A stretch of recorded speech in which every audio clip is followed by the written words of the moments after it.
Un gusto saludarle en una nueva entrega de entrevista bajo el sello de Cubavisión Internacional. Cuba aprobó recientemente el perfeccionamiento de sus actores económicos que incluyen la empresa estatal socialista, las cooperativas no agropecuarias, al trabajo por cuenta propia y a las micro, pequeñas y medianas empresas. Sobre estas últimas y su impacto como parte de las transformaciones en el ámbito económico cubano, estaremos dialogando hoy en entrevista con Joana Odriozola Guitart, viceministra de Economía y Planificación de la República de Cuba. Un gusto, viceministra, qué bueno tenerla con nosotros. Muchas gracias, gracias por la invitación.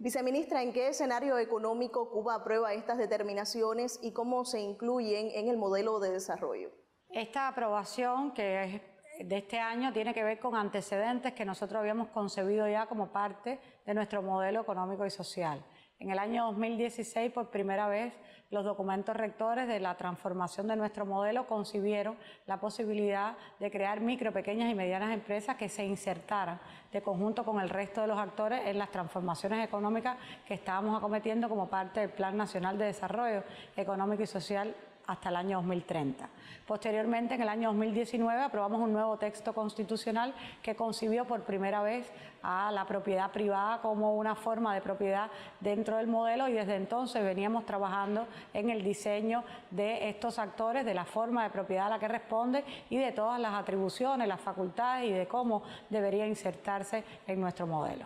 El decreto ley 46, también publicado en Gaceta Oficial, establece que las MIPYMES, por sus siglas, son unidades económicas con personalidad jurídica con características propias. ¿Cuáles son las facultades de estos actores económicos? Hay que decir que por primera vez estamos aprobando un actor que responde a una forma jurídica organizativa que no existía en la legislación nuestra, que es la sociedad de responsabilidad limitada. Y acorde a esto se le han definido un grupo de atribuciones, de facultades, de derechos que en general tiene cualquier empresa en cualquier ordenamiento, en cualquier sistema económico. En general, la aprobación de su estructura, la definición de cómo insertarse en los mercados, la definición de sus clientes, de sus actividades, la posibilidad de firmar contratos, incluso de encadenarse con el sector estatal nuestro, porque en el caso nuestro, como se conoce, nuestro modelo económico reconoce a la propiedad socialista de todo el pueblo como la fundamental, pero esto no quita que hay una complementariedad de los actores y se ha concebido la posibilidad de encadenarse los actores que responden a estas distintas formas de propiedad. ¿Qué estudios sustentan estas nuevas modificaciones en el ámbito económico cubano? Yo creo que es importante explicar varias cosas. Uno, el contexto internacional, que como decíamos, es un contexto complejo para el mundo con el tema de la pandemia, la COVID, con la contracción económica que se ha sufrido y del que Cuba no ha escapado. Nuestra economía decreció el año pasado un 11% y todos esos elementos tienen que ver con el contexto. A eso se suma que, como explicaba inicialmente, este tipo de actor se había concebido ya y estábamos realizando los estudios para ello. Y desde el año 2011 se había ampliado el trabajo por cuenta propia, se habían venido haciendo distintos momentos de actualización de normas jurídicas con respecto al trabajo por cuenta propia, pero en la medida que le permitimos que contratara fuerza de trabajo,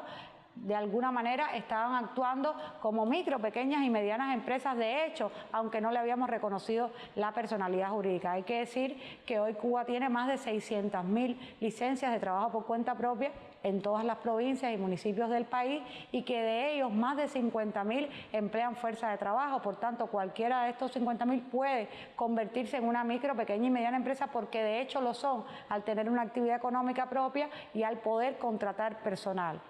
¿Cuáles son las dimensiones de estas micro, pequeñas y medianas empresas y cómo estas llegan a interrelacionarse con otros actores, incluso estatales? También es una novedad para nosotros concebir una sociedad con un solo socio. Hay que decir que la legislación nuestra no lo permitía, estaba todavía anclada en viejos parámetros de que como mínimo se necesitaban 2 socios. Por tanto, hoy con un solo socio se puede constituir una micro, pequeña y mediana empresa. Y el indicador para clasificar a este actor, en el caso nuestro, ha sido el número de ocupados, que es un indicador muy extendido en el mundo. Prácticamente todos los países emplean el indicador de ocupados, algunos entrelazado o de conjunto con otro indicador que tiene que ver con el volumen de venta o de facturación, pero nosotros pues se rompieron las series este año por el tema de la tarea de ordenamiento, se modificó el tipo de cambio, por tanto desde un primer momento poner un indicador de clasificación de las pymes basado en los niveles de venta nos parecía muy apresurado, no teníamos series históricas que nos pudieran decir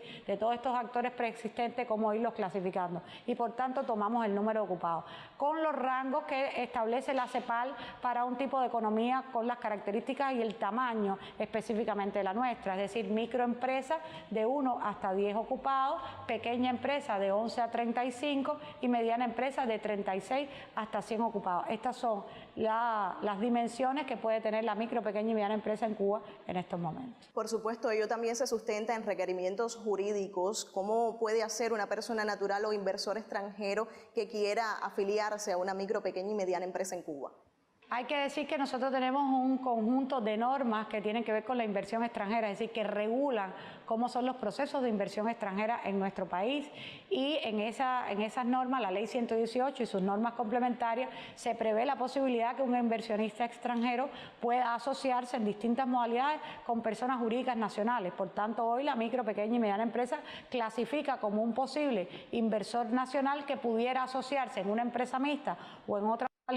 con un socio extranjero, pero hay que decir que en ese caso le aplicaría el régimen legal concebido en el caso nuestro para la inversión extranjera y no específicamente el régimen de micro, pequeña y mediana empresa o el decreto ley 46 que es el que le aplicaría a esa MIPYME como inversor nacional de conjunto con el otro socio extranjero. Como parte de este proceso, ¿han concebido también políticas públicas que permitan canalizar ese talento en el país para aportar al desarrollo económico cubano?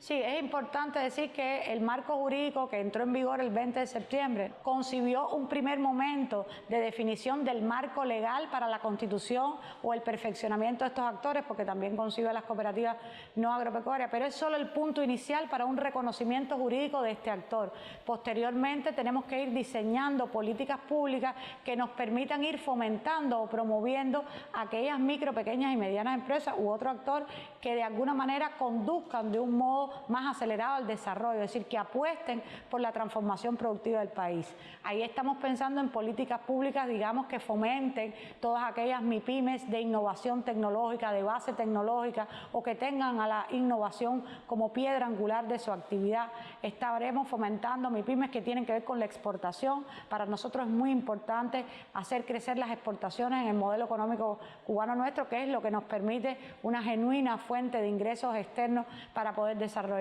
Habrá políticas públicas que tengan que ver con el tema de promover o crear incentivos para el empleo a jóvenes, para el empleo a mujeres, para el empleo en aquellas localidades nuestras donde la tasa económica o de actividad económica es más baja y por supuesto también, por ejemplo, hemos estado pensando y trabajando en políticas públicas que tengan que ver con la responsabilidad social de este actor, es decir, una responsabilidad social no solo circunscrita a los derechos de los trabajadores y al tema de la protección del medio ambiente, que para nosotros son elementos esenciales del modelo, sino también para, de alguna manera, el compromiso de estas micro, pequeñas y medianas empresas con la localidad donde están enclavadas para que tributen al desarrollo local y nosotros estamos haciendo un conjunto de diseños que tienen que ver con proyectos de desarrollo local y cómo se insertan estos nuevos actores en ser parte de estos proyectos para, de alguna manera, enrutar también a nivel local ese crecimiento económico y social que demanda nuestra economía. Viceministra, acorde con algunas experiencias locales, se pensaba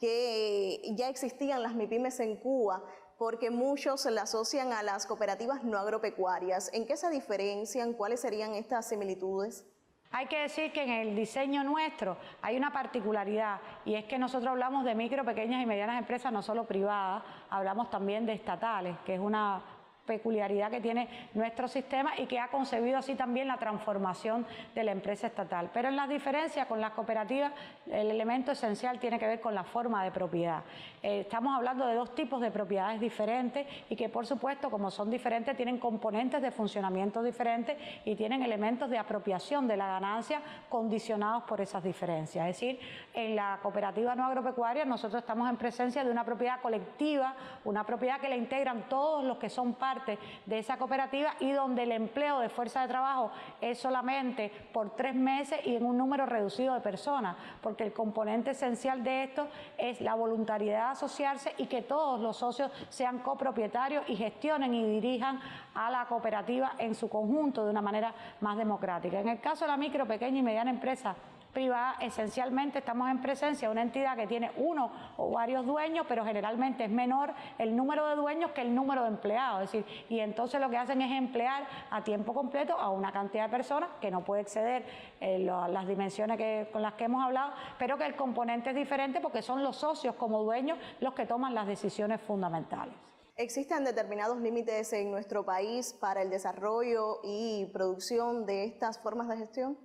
Hay que decir que en el caso de las micro, pequeñas y medianas empresas hay una dimensión que es la que hemos concebido, hasta 100 ocupados. Hay un grupo de actividades que ellas no están autorizadas a ejercer y que están concebidas transparentemente en nuestras normas jurídicas, pero el resto de las actividades ellos las pueden realizar. Hay que decir también que no hemos pensado en MIPYMES sectoriales, es decir, que se dedique a esta actividad u otra, pueden dedicarse a cuantas actividades lícitas o les esté permitido realizar y a partir de eso ellos pueden ir teniendo incluso establecimientos en distintos lugares, pueden ir firmando contratos con distintos clientes, pueden exportar e importar esto último a través de una empresa estatal, pero en general las atribuciones fundamentales de cualquier otra empresa están concebidas, pueden ser sujetos de crédito, pueden incluso, solicitar financiamientos que pueda dar el Estado, es decir, hay una serie de elementos que se han estado diseñando también para que se inserte como un actor más en nuestra transformación económica y para que aporten también al desarrollo del país. ¿Qué garantías y beneficios relacionados con el régimen de seguridad social tendrán quienes se sumen o integren a estas formas de gestión?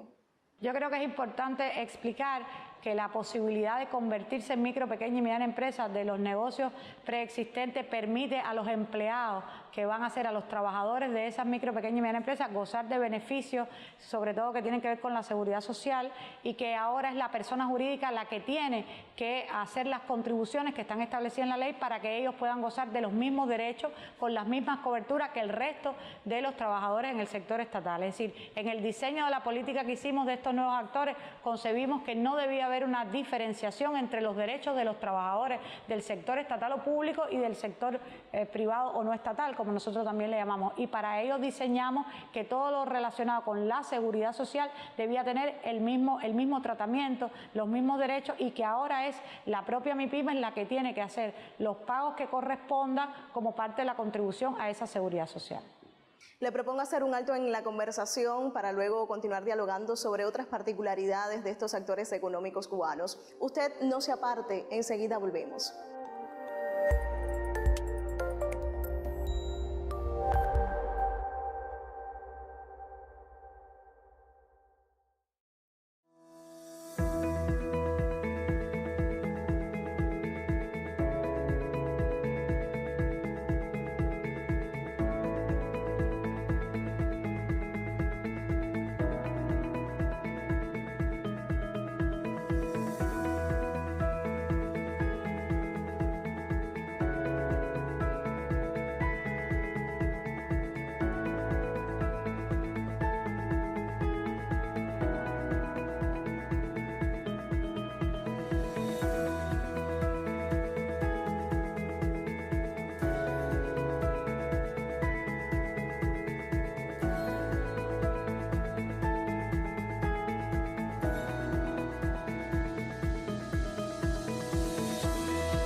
Retomamos nuestro diálogo en entrevista con Joana Odriozola Guitart, viceministra de Economía y Planificación de la República de Cuba. Viceministra, nuestra Cuba está necesitada de fortalecer la empresa estatal socialista. ¿Cuánto viene a aportar las MIPYMES para tal propósito?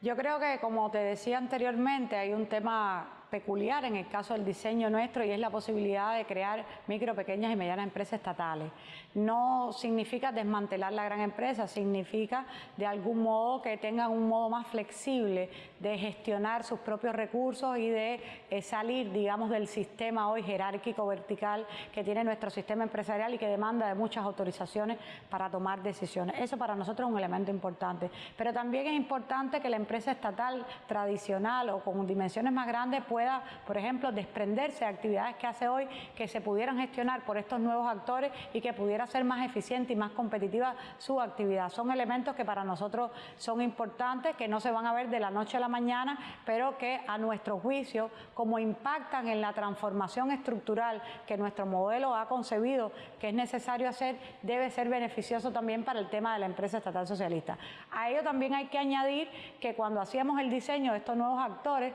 hicimos un mapeo de cuáles eran las atribuciones, las facultades que tenía el sector estatal con el sector no estatal, porque si queremos que compitan en varias actividades o en determinados sectores, es importante que tengan similares condiciones. De lo contrario, es imposible decir que uno es más eficiente que otro si tiene las manos más atadas a otra o si tiene, digamos, obstáculos o tiene trabas que no tiene otro. Por tanto, uno de los elementos también fundamentales ha sido, como explicaba, que hemos ido transformando la empresa estatal socialista, la hemos ido dotando de facultades, de ampliarle su actividad económica, de incluso eliminar en un grupo de ellas la escala salarial para el pago de los trabajadores y que se pueda pagar por resultados a partir de la decisión de la propia empresa. Se han liberalizado un grupo de facultades que hoy estaban en organismos rectores y que también demandan de la empresa estatal la posibilidad de tomar decisiones que en otro momento no tenía. Y en ese camino tendremos que ir perfeccionando todo lo que aún nos queda por hacer. Pero el hecho de que nuestra Constitución la haya concebido como el actor fundamental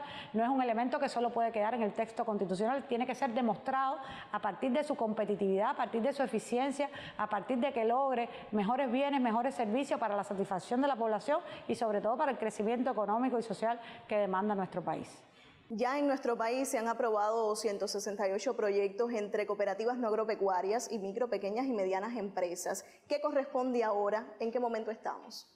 Bueno, corresponde seguir aprobando. Es importante decir que hasta ayer teníamos más de 700 solicitudes de creación de micro, pequeñas y medianas empresas y de cooperativas no agropecuarias. Las normas entraron en vigor el 20 de septiembre y en lo que va de momento hemos aprobado ya 168. Se ha concebido un proceso bien expedito, digital, que nos permita realmente que eso no sea un obstáculo. Queda mucho por hacer. Queda que las nuevas que se han aprobado terminen su proceso de constitución formal. Esta es una aprobación inicial, pero tienen que cumplir los requisitos formales legales que establece la ley, acudir ante notario público y acudir ante registro mercantil. Acontece todo lo que tiene que ver con posterioridad con el diseño de las políticas públicas que hemos evaluado, que tiene que el Estado seguir fomentando. Tendremos que seguir perfeccionando, tendremos que seguir enrutando. Para nosotros es muy importante que este actor participe en la transformación productiva del país, que se inserte en aquellos espacios que hoy no existen, productos y servicios para que puedan ofertarlos a la población,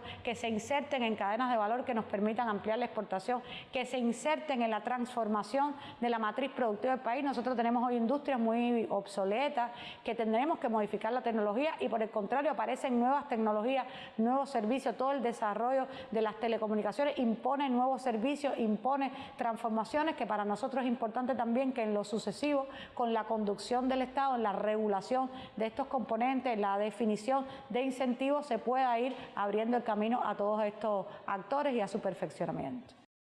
Cuba se recupera de un escenario epidemiológico complejo, marcado también por el cerco económico recrudecido ya impuesto hace más de 60 años por Estados Unidos hacia nuestro país. Estos dos factores, ¿cuánto viene a incidir en la economía cubana?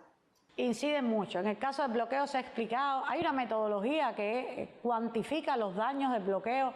anualmente, que no es una invención nuestra, sino que está basada en elementos cuantificables de cuánto se nos encarecen a nosotros las exportaciones, cuánto se nos encarecen las importaciones, porque tenemos que ir a mercados más lejanos, cuántas exportaciones pudiéramos hacer de más en ese mercado que está tan cercano, cuántas transacciones financieras y se cierran operaciones con los bancos, cuando se le ponen multas a los bancos de otros países y cierran las operaciones con nosotros. Es decir, el tema del bloqueo tiene una dimensión que además ha sido recrudecida o fue recrudecida con la administración Trump, con más de 240 medidas que además están intactas con la nueva administración y que obviamente en el caso de la pandemia se siente mucho mayor el efecto. El tema de la pandemia también viene a contraer la actividad económica. Nosotros somos un país donde la actividad turística tiene un peso fundamental en la economía y la necesidad de cerrar las fronteras para controlar la pandemia ha provocado parte de todos estos elementos, que haya menos ingresos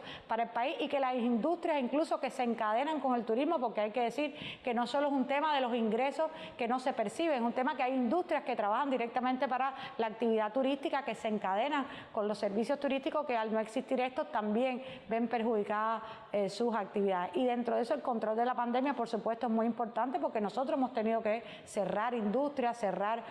provincias, es decir, tomar medidas higiénico-sanitarias para el control de la pandemia que ciertamente se reflejan en la contracción de la actividad económica que hemos estado viviendo.